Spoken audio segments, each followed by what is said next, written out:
স্বৈরাচার পালিয়ে যাওয়ার কয়েকদিন পরে, মাস খানেকের মধ্যে আমি আপনাদের সাথে বসেছিলাম, বিভিন্ন জেলার নেতা কর্মীদের সাথে বসেছিলাম, এবং সেখানে আমি সেদিন বলেছিলাম যে আমাদের মধ্যে অনেকেই ভাবছেন আরে ভাই একটি প্রতিপক্ষ তো মাঠে নেই, কাজেই আগামী নির্বাচন কি আর অত কঠিন হবে?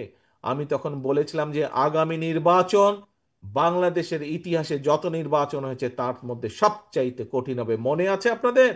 আপনাদেরকে বলেছিলাম আমি সেদিন, সেদিন অনেকেই আমার সামনে উপস্থিত ছিলেন আপনারা, প্রিয় ভাই বোনেরা।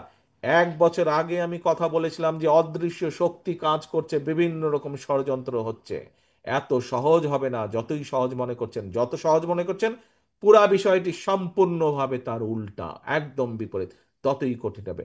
আজকে কি অনুধাবন করতে পারছেন আপনারা? বুঝতে পারছেন আমার কথার অর্থ কি ভাই বোনেরা? বুঝতে পারছেন যে সামনে কঠিন হবে?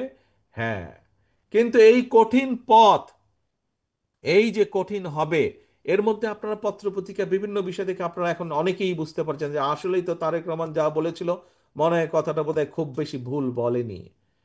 কিন্তু এই কঠিন পথ, সেই ষড়যন্ত্র ভণ্ডুল করা হোক, এবং আমাদের যে পরিকল্পনা 31 দফা সেই অনুযায়ী দেশকে এগিয়ে নেওয়া যাওয়াই হোক না কেন, প্রত্যেকটি কাজ ইনশাল্লাহ আল্লাহর রহমতে আমরা সফল করতে পারবো, যদি যদি বিএনপি নামক যে পরিবারটি আছে, এই পরিবারের সকল নেতাকর্মী দুইটা কাজ করে। কি বলবো, কি দুইটা কাজ শুনতে চান? কি শুনতে চান? দুইটা কাজ কি? আচ্ছা ঠিক আছে, যেহেতু শুনতে যাচ্ছেন বলি। কাজগুলো আপনারাও জানেন, কিন্তু আপনাদের সহকর্মী হিসাবে, আপনাদের নেতা হিসাবে আপনাদের সামনে এইটি আমি তুলে ধরছি আবার। 1 নম্বর কাজ হচ্ছে, একটি ওই যে প্রথমেই বক্তব্যের বলেছি, রাজনৈতিক দলের লক্ষ্য আদর্শ কি, পুঁজি কি? রাজনৈতিক দলের পুঁজি হচ্ছে জনগণ, লক্ষ্য আদর্শ হচ্ছে জনগণের আস্থা এবং বিশ্বাস, ভালোবাসা।